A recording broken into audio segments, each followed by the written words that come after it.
Buonasera dal TG Sicilia, vediamo subito i titoli di questa edizione. Udienza del processo Open Arms a Palermo, sentiti 2 volontari della ONG che hanno ricostruito le operazioni di salvataggio, presente ma in silenzio il ministro Salvini. Nella prossima udienza testimonierà l'attore Richard Gere. Giornata siciliana per il segretario nazionale del PD Elie Schlein. Nella tappa palermitana accuse al governo sulla gestione delle risorse del PNRR e un deciso no alla proposta sull'autonomia differenziata. Toni critici verso il presidente del Senato La Russa per le parole usate in difesa del figlio accusato di violenza sessuale.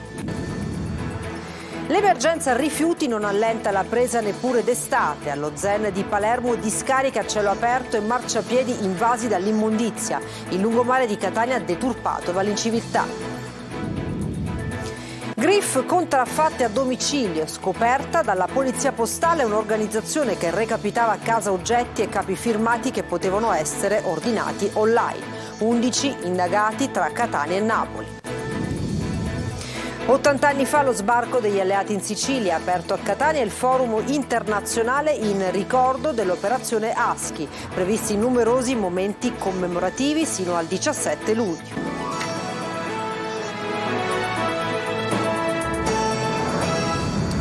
Buonasera dal nostro telegiornale. In apertura il processo Open Arms a Palermo, oggi nuova udienza dedicata alla deposizione di 2 volontari della ONG che hanno ricostruito le operazioni di salvataggio svolte a bordo. Presente in aula il ministro Salvini che è rimasto in silenzio. Nella prossima udienza fissata per il 6 ottobre sarà sentito l'attore americano Richard Gere. Emanuela Corsi. Non credo sia particolarmente rilevante Richard Gere nella ricostruzione dei fatti. Al termine dell'udienza odierna del processo Open Arms, il Tribunale di Palermo ha reso noto che il 6 ottobre l'attore Richard Gere sarà sentito come teste di parte civile per riferire sulle condizioni dei migranti rimasti per giorni a bordo dopo che l'Italia aveva negato l'autorizzazione a sbarcare.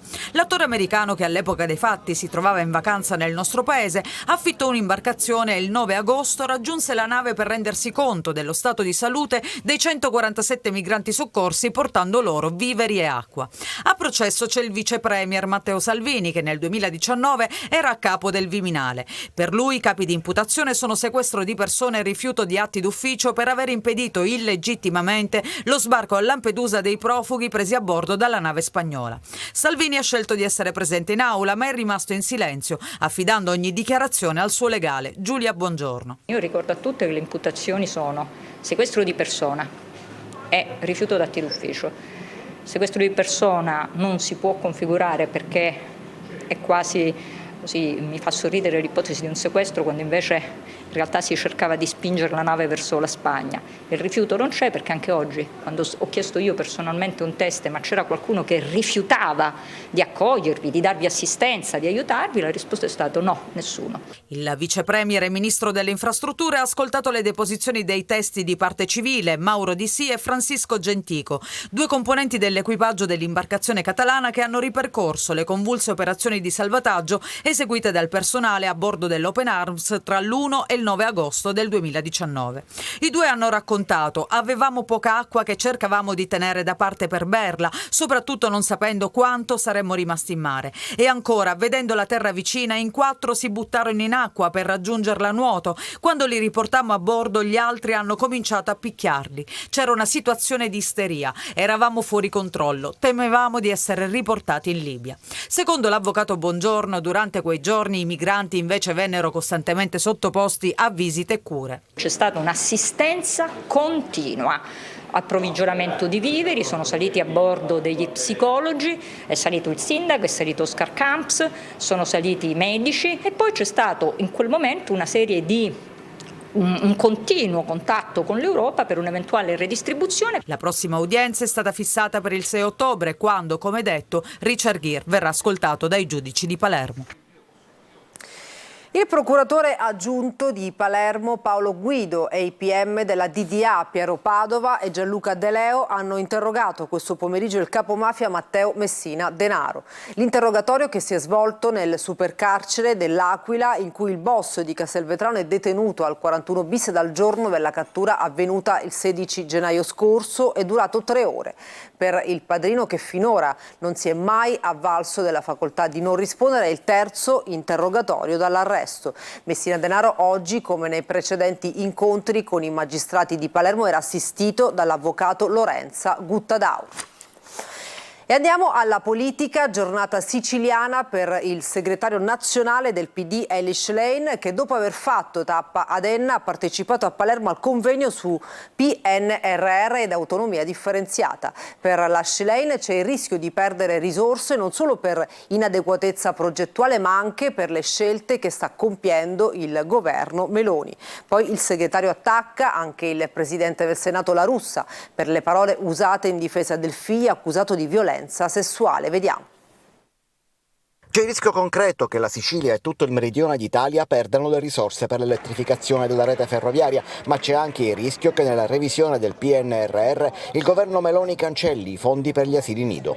Lo denuncia il segretario nazionale della PD, che questa mattina è stato ad Enna e nel pomeriggio ha raggiunto Palermo, dove ha incontrato il gruppo del PD all'Ars prima di partecipare al convegno su PNRR e autonomia differenziata. Si parla del fatto che si potrebbero perdere le risorse sull'elettrificazione delle reti ferroviarie, così come abbiamo già duramente contestato il progetto di ponte di Salvini.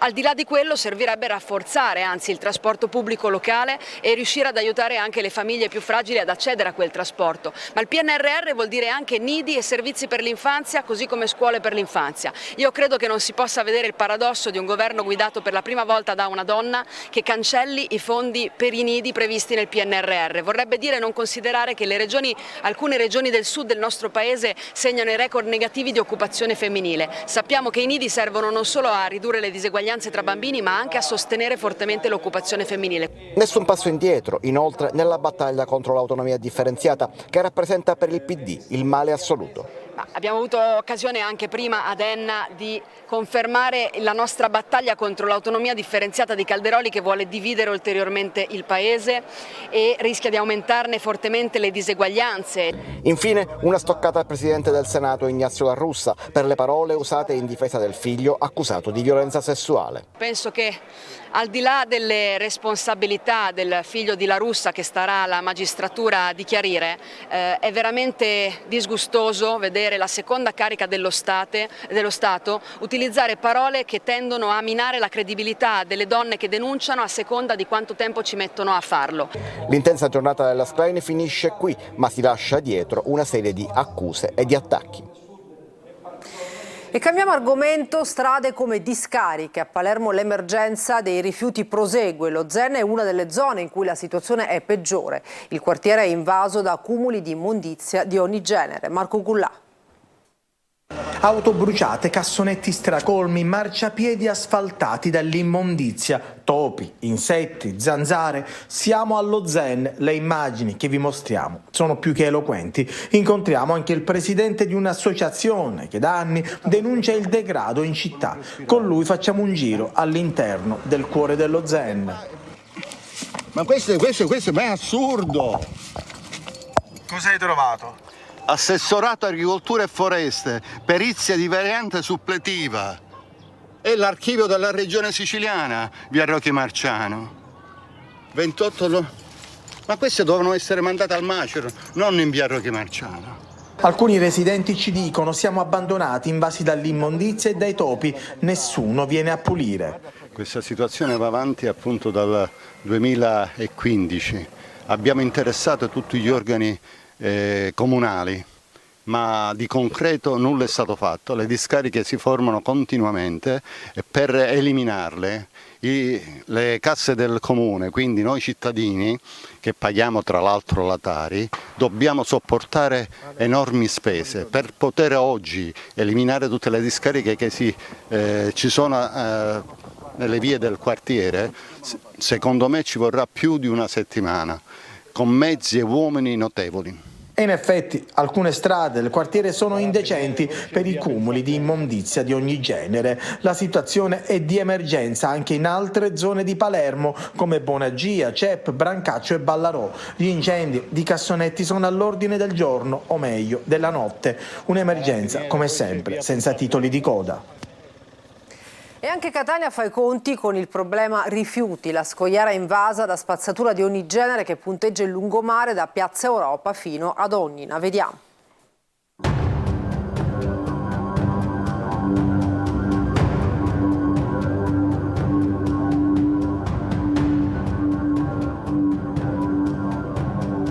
Tra i fichi d'India e il mare, alla scogliera di Catania non mancano bottiglie di plastica, di vetro, bicchieri abbandonati, sacchetti di carta e anche l'ago di una siringa. E se qualche granchio sembra quasi spaesato, i bagnanti sono invece costretti a percorsi da gincana per raggiungere l'agognato specchio d'acqua in cui tuffarsi.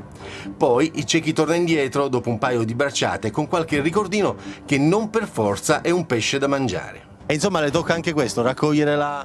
Capita che leviamo un po' di spazzatura di qualche incivile che la lascia qua. Qui siamo sulla scogliera che si estende dopo Ognina verso Aci Castello. No, niente, qua è un continuo. Raccolgono, però poi è sempre la stessa cosa. Ci vorrebbe di sera venire qualcuno proprio a prenderli e fargliela mangiare. Veniamo sempre, da tanti anni, e ogni volta è così. C'era un ragazzo che puliva, in più lo prendevano anche in giro. Non è che manca la pulizia, manca l'educazione da parte nostra a non buttare le cose e lasciarle così per come. Magari là avranno dormito, non lo so, qualcosa, ma siamo già nella stessa situazione di una settimana fa.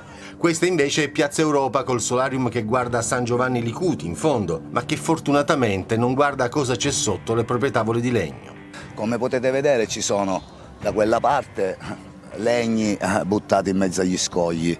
Qua siamo in un'area che praticamente non si può nemmeno uno sdraiare perché ci sono vari rifiuti di ogni genere. E allora, se certo ci si aspetta efficienza da chi è preposto per mestiere a raccogliere la spazzatura, un'efficienza che è giusto richiedere a gran voce, un'amara verità è anche però che non sempre purtroppo il cittadino fa il suo per mantenere puliti e dignitosi gli spazi pubblici, a discapito sì di altri cittadini, ma anche, e questo chi sporca spesso non lo pensa, di se stessi.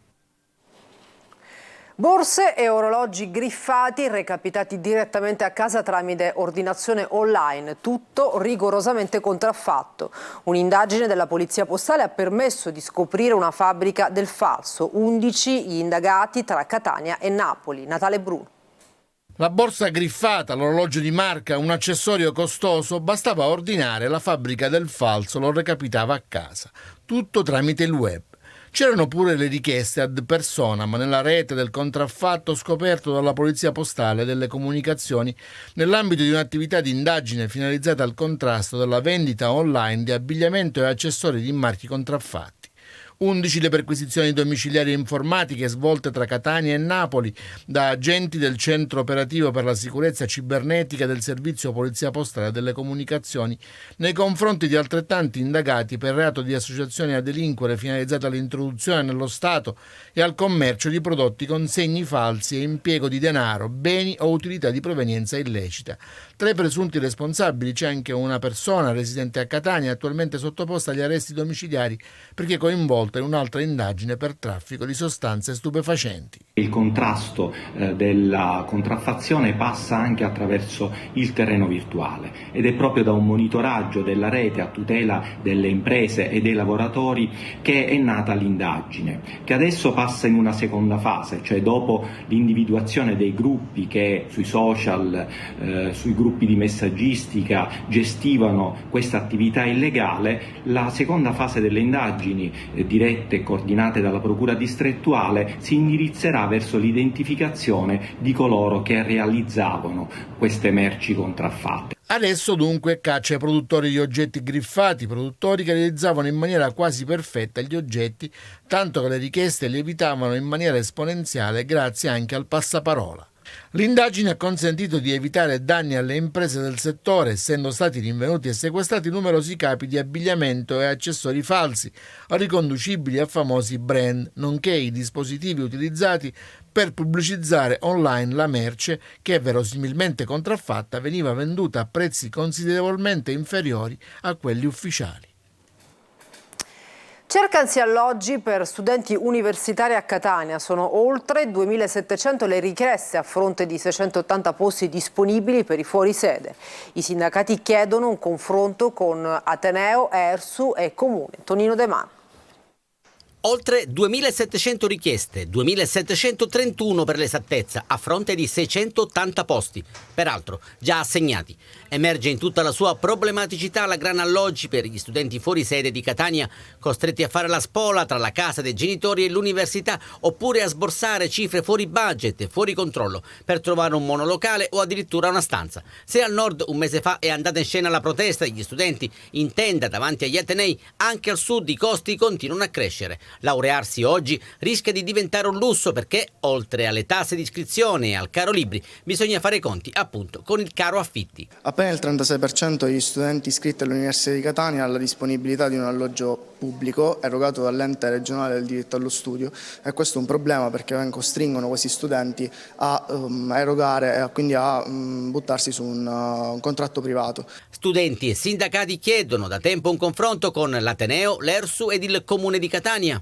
Questa emergenza abitativa ha colpito anche gli studenti, soprattutto gli studenti che hanno famiglie alle spalle con redditi più fragili, per cui occorre intervenire al più presto. Non bastano i fondi del PNRR che dovrebbero portare sì soluzioni ma a lungo termine. Noi riteniamo che la stessa università, lo stesso governo nazionale debba prendere provvedimenti a breve scadenza per invogliare i locatori ad affittare le case anche agli studenti, anche quelli che hanno famiglie con redditi medio-bassi. La CGIL di Catania, per bocca di Rosaria Leonardi, chiede e si chiede che fine ha fatto il progetto dei campus universitari. Immaginiamo che vada ripreso un progetto di qualche anno fa che guardava i campus universitari al centro storico di Catania, recuperando una serie di immobili in disuso, tra cui gli ospedali che si trovano tutti nella stessa zona del centro storico e che si collegano anche con la struttura dei Benedettini, con cui si potrebbe ancora una volta provare ad avviare un sistema di formazione integrata che sia innovativo, che crei anche agli studenti tutta una serie di offerte in più. CGIL e Sunia stanno proponendo la compilazione di un questionario che possa fornire una fotografia reale della situazione, proponendo anche soluzioni a media ed a lunga scadenza. Si è aperto a Catania il forum internazionale in ricordo dello sbarco degli alleati in Sicilia, passato alla storia come Operazione Husky e risalente a 80 anni fa. Fino al 17 luglio numerosi i momenti commemorativi previsti in varie località. Orazio Longo. L'anno zero dell'esistenza siciliana. Così l'ha definito il 1943 lo storico Alfio Caruso, intervenuto all'80° anniversario dello sbarco in Sicilia, quella che è passata alla storia come Operazione Husky. Una svolta cruciale sia da un punto di vista militare durante la Seconda Guerra Mondiale, sia da un punto di vista culturale nella comune condivisione dei valori democratici. Ma anche dal punto di vista economico, le più importanti scelte economiche vengono fatte in Sicilia e poi confliggeranno nel piano Marshall che a breve, nel 1947, verrà poi dato proprio come un momento di ricostruzione importante. Oggi l'apertura del forum organizzato dalla città metropolitana di Catania assieme all'International Forum Peace, Security and Prosperity e al quotidiano La Sicilia. Oggi è un'opportunità per ricordare il sacrificio che noi abbiamo fatto insieme e anche per parlare dell'importanza della libertà, democrazia e uguaglianza, i diritti umani. E quindi perciò è un giorno abbastanza speciale quando pensiamo come alleati nella nostra storia ricca insieme. Per il generale di divisione Maurizio Angelo Scardino, quella di oggi deve servire soprattutto come testimonianza per le nuove generazioni.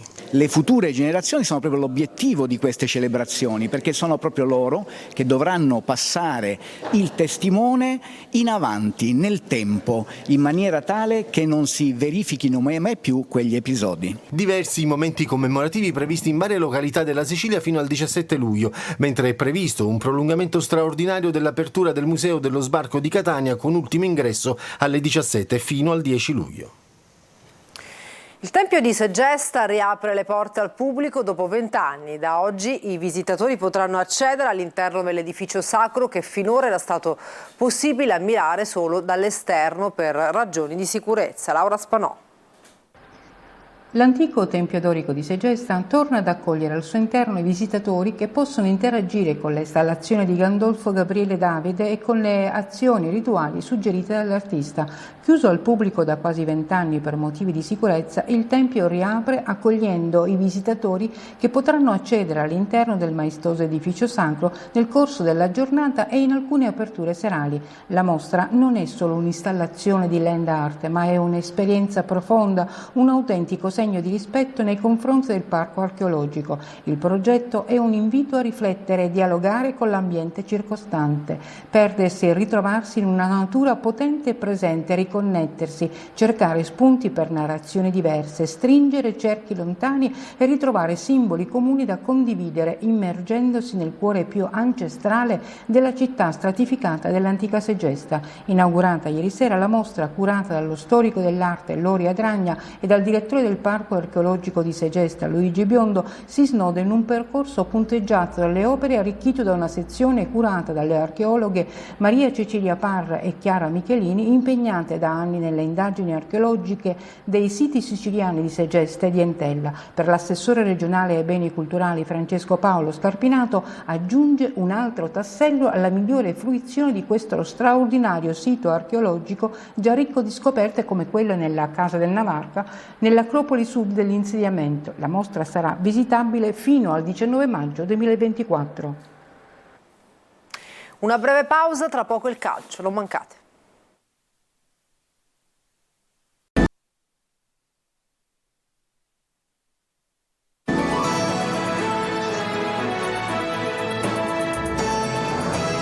Bentornati, parliamo di calcio, tra passato, presente e futuro. L'ex tecnico del Catania Pasquale Marino si racconta ai nostri microfoni e parla del suo legame con i colori rossazzurri. Angelo Gaiano l'ha incontrato per noi al galà di fine anno dell'Associazione Italiana Allenatori tenutasi ad Aci Castello. Per i catanesi è Pasquale, l'ex allenatore rossoazzurro, protagonista della promozione in Serie A del Catania del 2006, torna sempre con piacere all'ombra del vulcano. Stavolta l'occasione è il galà di fine anno dell'Ajax. Rilassato e sorridente, Marino ricorda con grande piacere gli anni passati in rossoazzurro, prima da giocatore, poi da allenatore. Ho conosciuto persone vere, la gente mi ha sempre voluto bene e come ho detto in altre occasioni, dopo da allenatore sono rimasto sempre Pasquale per la gente, nessuno mi ha mai chiamato mister. Sono innamorato di questa città. Ci sono stati tanti tentativi negli anni per ritornare e non c'è stata mai l'opportunità. Profondo conoscitore del calcio, Marino mette in guardia sulle difficoltà e le insidie del campionato di Serie C. Il girone C è veramente duro, come si è dimostrato negli ultimi anni, società che hanno impiegato tanti anni per fare il salto di categoria, quindi è veramente impegnativo. Fra l'altro c'è una retrocessa come il Benevento, il Crotone non ha vinto il campionato perché il Catanzaro ne ha fatto una parte. C'è anche il Palermo che andrà a giocare in Serie B, con idee molto chiare quest'anno da parte del Palermo. Sì, la proprietà